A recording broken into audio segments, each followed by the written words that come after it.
My name is Todd Johnson. I'm a park ranger here, obviously at the Bighorn Canyon. And on behalf of everybody who's here, we'd like to welcome you to tonight's program. Obviously, I know you guys had the opportunity to read a little bit about, in the local newspaper, about Johnny Tim Yellowtail's program, which is the stories of Chief Grable and the different drum beats and songs of the Crow Nation.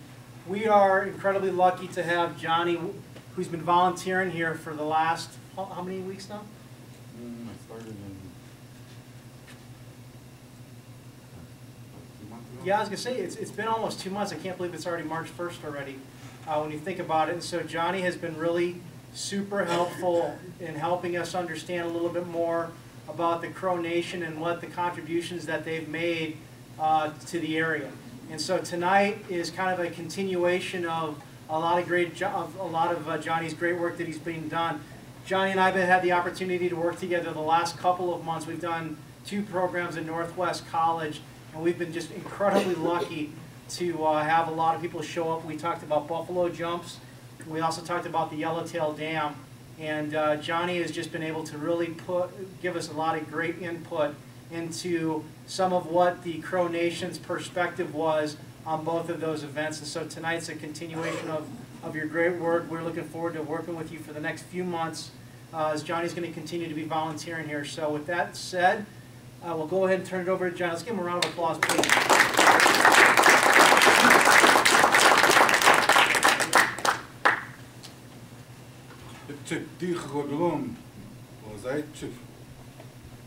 I just said I'm glad to see everybody here. My heart's happy. But before I start off, I want to say a prayer. My grandmother, that's how she raised me. She said before you start anything, she said don't forget to pray. So I'm going to pray in my own language. So if you gentlemen can take your hats off for me, please. You know, I'll be including everybody in my prayer. So bear with me.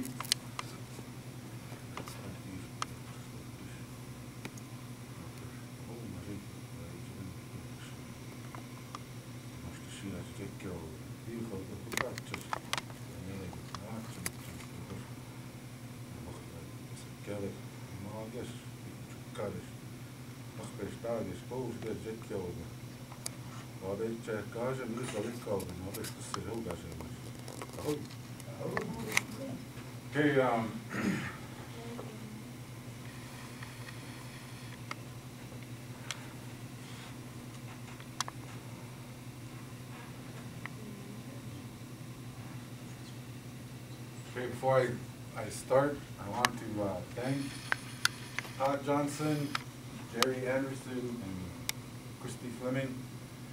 And I want to thank my uncle Chris Finley there. Thank you for always being there for me and my family. And I want to thank my mom and my brothers. And you know, they came from Lodgegrass Crow Agency, so I'm glad that they're here. And I want to thank the Power Program, and I just want to say, especially to the National Park Service for giving me this opportunity to do this program. So, aho, that when we say aho, that means thank you in our language. So we're going to start now. All right, this is a drum, and we call it a big drum. And, this drum is pretty sacred to us, to the Crows. And I want to tell a little bit about the sacredness about the drum here. It's my grandfather. He told me a lot of good things about the drum. And my grandmother, my mother was going to school in Bozeman. So my grandparents would always go all the way to Bozeman and pick me up and take me back to Lodgegrass.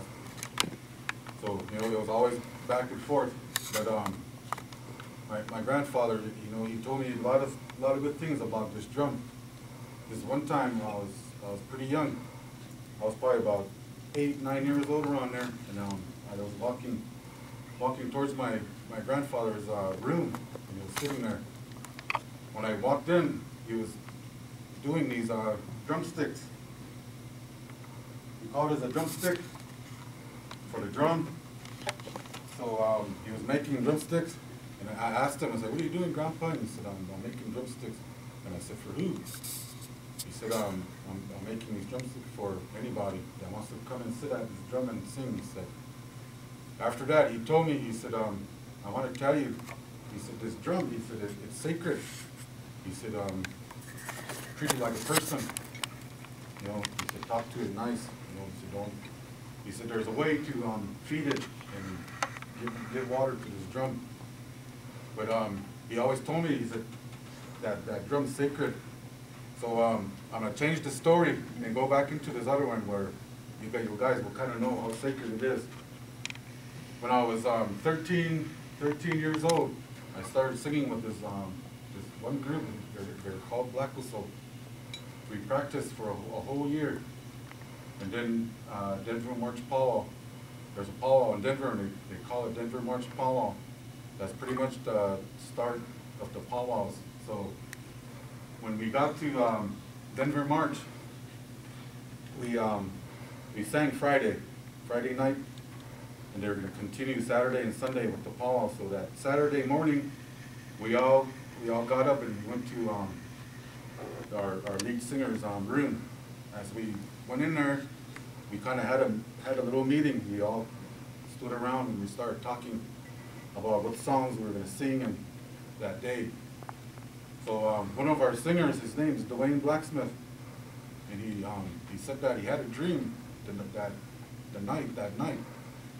And he said, "I want to tell you guys this dream." He said, "I think it's pretty powerful." He said, so we were standing there, and then he said, "Go ahead, tell us that story." He said that in his dream, he said we were at the powwow, and he said that this dancer came, and this dancer, they call him a fancy war dancer, and this dance originated from Oklahoma. So he said this fancy war dancer blew his whistle. And they said when a dancer blows his whistle on your drum, they say it's powerful. There's some medicine there, good medicine, that you'll have some good fortunes, you know. So he said that this dancer blew his whistle on us. He said, and then he said, I woke up. And we were like, "Man, that's an awesome dream, you know." We're all talking like that. So that day we went to the powwow into the evening. That evening, we started singing one of his new songs that we made. And Dwayne, his dream came true because this fancy war dancer came in and he blew his whistle at. So we were pretty amazed. Oh yeah, before this too, when he was telling us this dream, that drum was in the corner when he was talking. And then all of a sudden Dwayne was like, "Oh, what is that?" And he turned around and that drum rode from that corner all the way and hit his leg. And he was like, "Look at that." And we all looked. We were like, "Wasn't that drum in the corner?" And we were like, "Yeah." And he's like, "Hey, that drum came and hit me." So we're like, "Hey, you know, that's a good sign." So that evening is when that happened. That this fancy war dancer blew his whistle. So, you know, like I said, my grandfather, what he told me, it's true. That drum is sacred. He said, "Take care of it." He said, "Oh, take care of you." So I wanted to share a little bit of the sacredness of the drum, and I want to share a song with you guys. This is one of the very first songs I made. I composed my own songs, and I got my own my own drum group now too, and we call ourselves Crow Song Dogs. So I just want to share this song with you guys. When I hit the drum like that, we call that a downbeat. It's a downbeat when you hit that, and that's when you're at a powwow. When you do that downbeat, that's when the dancers get low and they dance. So that's called a downbeat. But I want to share this song with you guys.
Chief Gray Boo, and they call him Chilukhilesh. That's his Indian name. They call him Chilukhilesh. Gray Boo, he was an awesome warrior. My grandmother always told me stories about him, and my uncles. They said that when he was a young boy, when he was about this size, about 10 years old, around that age, they said Gray Boo, he wanted to be just like all the young boys. All of them wanted to be warriors. They wanted to be known as great warriors, or they want to be a chief. Yeah, but imagine a young boy like that size. Back in the day, they toughened them up. They said that when they were born, about before they were one, they said they'd take them into the river when it was winter time, and they'd put their bodies into the river to strengthen them, their bodies to get them tough. But they did that to all the young boys. As Gray Boo started getting older, he received a bow around 10 years old. So as they started getting older, they said that they would start receiving bows from one of their uncles or their dad, their clan uncles, so on. But Gray Boo was born back in 1839, and he, like I said, he wanted to be a warrior. As he grew up, his grandfather was a big influence on him. His grandfather pretty much kind of told him and showed him the ways, but that his story is pretty amazing to me, because they said that his grandfather was sitting in his teepee, and there's this bird. This bird came in. This bird came into the teepee, and it hopped and it went to the side of the door, and he was sitting there. And they said Gray Boo's grandfather kind of sat up, and he looked again, and he said that this bird turned into a man. And so his face was painted, and there was a bird tied behind his head. And Gray Boo was sitting there, and he said he couldn't believe this, because he wasn't dreaming. He seen this with his own eyes, and he was amazed. So he was sitting there, and he was kind of waiting for his man to say something, and he did. He said, I'm gonna give you this song, he said. So he started singing this song. When he got done, he said, I'll be back tomorrow. He said, I was going to show you and tell you more things. He said, but your wife is coming now, he said, that man. So when he, as he was going to go out the door, they said that man turned into a bird again, and he flew off. So Gray Boo's grandfather kind of got up, and he ran out the teepee, and he wanted to see that bird. They said that bird flew upstream. This bird that he's seen, he said that it had a white head, almost like a little miniature bald eagle, he said. It had a white head. And he said he flew upstream. So when he turned around and when he went back to his teepee, his wife showed up, and he said, what was that bird? Gray Boo's grandfather said, I don't know. But the next day, he told his wife to go get 4 packs of the wood, like 4 loads, I should say. Back in the day, the woman did everything. They put the teepee up, they did the cooking, they took care of the kids, they practically did everything. Unpacked the teepee, everything. Went after wood. So his wife, he told his wife, he said, can you go and get 4 loads of wood so you can have company. So the reason why he did that is because he wanted, he said that bird was going to show up, so he wanted his wife to stay out there longer, because he wanted to know what this bird was going to do. So Gray Boo's grandfather went back into his teepee, and they said that he was waiting in there. And sure enough, that bird came back. So that bird hopped into the teepee, but they said another bird followed him, the same kind as him. They said he followed him, and they all sat over there by the door. So Gray Blue's grandfather sat up again. He looked at these birds, and that one turned into a man again, that same man. But this other one, they said he turned into a woman. And he said, this is my wife, he said. So he told his wife, he said, sing that song, he said, sing that song for our child here. So that woman started singing, and then that man joined in, and they started singing that same song again. After he got done singing, he told Gray Blue's grandfather, he said, that's your song now. And he said, you're my child from this day on. He said, you're my child now. He said, I'm going to give you this medicine. He said, if you ever use this medicine, he said, that this bird that he had behind his head, he said, get one of these birds and tie it behind your head. He said, but only let your wife do it for you. So don't ever let a man touch that. He said, your wife is the only one that can tie it behind your head. He said, so there are rules and regulations with these bundles of medicines. So he followed these rules. So every time he used it, he always had his wife or a woman tied behind his head. But as the story goes, he wanted to know why he seen this with his own eyes, because a lot of the warriors that went on a vision quest, they seen their medicine in dreams. But Gray Blue's grandfather seen it with his own eyes. He said he didn't dream about it. So he told all the chiefs that were there at the time to come to his teepee, and they came into his teepee, and he fed all of them. After they got done eating, he took his pipe out and he smoked tobacco with them, all of them. After they got done, he explained what he seen, and he said, I seen these birds come into my teepee. He said, and one turned into a man. He said, the other one turned into a woman. He said, what does that mean? He said, have you guys ever seen that before? And all those chiefs said, no.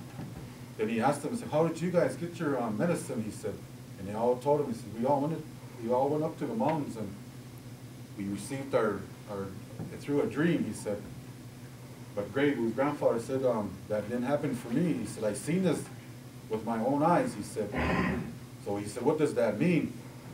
So one of those chiefs, he spoke up and he said, I think you should get one of those birds, and I think you should make this medicine, he said.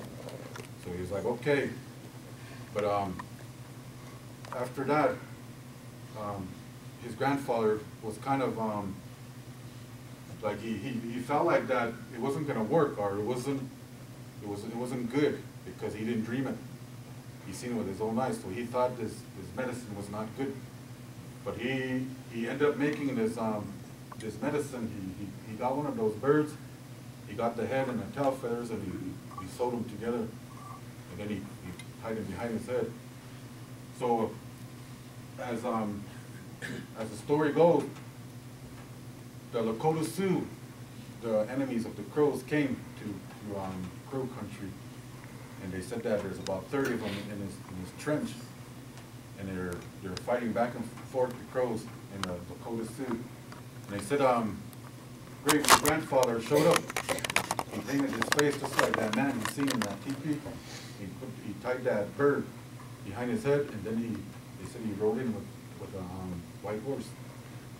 As he got off, he asked the Crow warriors, he said, have you guys counted coup? And they said no. So they said that he jumped off, and he ran into that trench where the enemies were at. They said as he got close to one of the Lakota warriors, that warriors jumped up, and he had a rifle, and he said they shot at Gray Blue's grandfather, and they said they cinched his hair. So he jumped onto this warrior and got his gun from him. They said he put it down, and he killed that Lakota warrior. Then the next one, he seen the next one up ahead, so he ran to the next one. They said that Dakota had a bow and arrow. He was trying to use this bow, but they said his string broke. So Gray Blue's grandfather jumped on him and killed him. And then he came back, got his horse, and he came back. And then right there, the Crow warriors realized that his medicine was strong, so they all attacked. the Lakota Sioux and the Lakota, they had to retreat because the Crows started, killing a lot of the warriors, so they had to retreat. So after that, they said Gray Blue's grandfather became a chief because he did there's 4 deeds you got to do to become a chief. One is you got to take a weapon from your enemy in hand-to-hand combat. The other one is counting coup. They said they used this coup stick, with nothing on her. It's not sharp. It's just a stick with like a feather or something on her. They said that you run into the enemy line and you touched your enemy with that stick without hurting that man and just leaving. They said that that's one of the worst humiliation you can do to your enemy. So that's 2. And then the third one is you have to go into hostile country and bring back horses. That's 3, capturing horses. 4 is they ask you to lead a war party, and then you go into hostile country and you come back with war trophies and none of your comrades get hurt or killed. That's the 4th one. So they said Gray Blue's grandfather did that and he became a chief, and then he passed his bundle on to his son, and they said that his son became a chief. After that, Gray Blue's grandfather, they said that he was an old man now, and he had a daughter, and that's Gray Blue's mom, his daughter. So he wanted to, he told his daughter, he said, I'm going to give this to you. He said, when Gray Blue gets bigger, he said, pass it down to him. But Gray Blue, his name wasn't Gray Blue when he was born.